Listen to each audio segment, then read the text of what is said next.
തോളൂർ പഞ്ചായത്തിൽ കിഴക്കേയങ്ങാടി 6-ാം വാർഡിൽ 50-ാം നമ്പർ അങ്കണവാടിയുടെ പുതിയ കെട്ടിടത്തിന്റെ ഉദ്ഘാടനം സേവ്യർ ചിറ്റിലപ്പള്ളി MLA നിർവഹിച്ചു. പഞ്ചായത്ത് പ്രസിഡന്റ് സുരേഖല കുഞ്ഞുണ്ണി അധ്യക്ഷത വഹിച്ചു. MLAയുടെ ആസ്തി വികസന ഫണ്ട് 18 ലക്ഷം രൂപ ചെലവഴിച്ച് 600 സ്ക്വയർ ഫീറ്റ് വിസ്തീർണത്തിലാണ് അങ്കണവാടി കെട്ടിടം നിർമ്മിച്ചത്. 2007-ൽ തുടങ്ങിയ അങ്കണവാടി ഇതുവരെയും വിവിധ വീടുകളിൽ വാടകയ്ക്ക് പരിമിതമായ സൗകര്യങ്ങളിൽ പ്രവർത്തിച്ചു വരികയായിരുന്നു.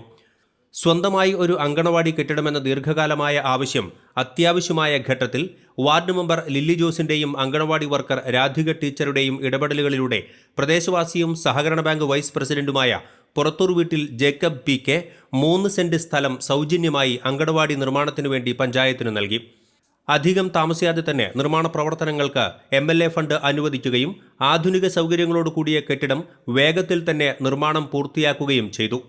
പഞ്ചായത്ത് വാർഷിക പദ്ധതി പ്രകാരം അങ്കണവാടിക്ക് മേശ, കസേര, അടുക്കളപാത്രങ്ങൾ എന്നിവയും വൈദ്യുതി കണക്ഷനും നൽകി.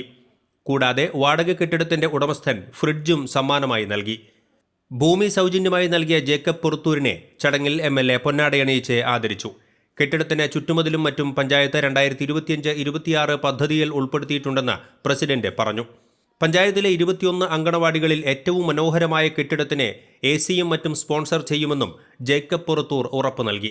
ചടങ്ങിൽ പുഴയ്ക്കൽ ബ്ലോക്ക് പഞ്ചായത്ത് പ്രസിഡന്റ് ലീല രാമകൃഷ്ണൻ, വികസന standing committee chairperson Sheena Wilson, Tholur panchayat വികസന standing committee chairperson Sheena Wilson, block member Annie Jose, assistant executive engineer Chandini VG, Parappur service സഹകരണ bank president MK Subramanian, panchayat അംഗം VP Aravindakshan, Puzhakkal CDPO Saranya CG, anganwadi worker Radhika teacher, ICDS supervisor Geetha PP എന്നിവർ പ്രസംഗിച്ചു.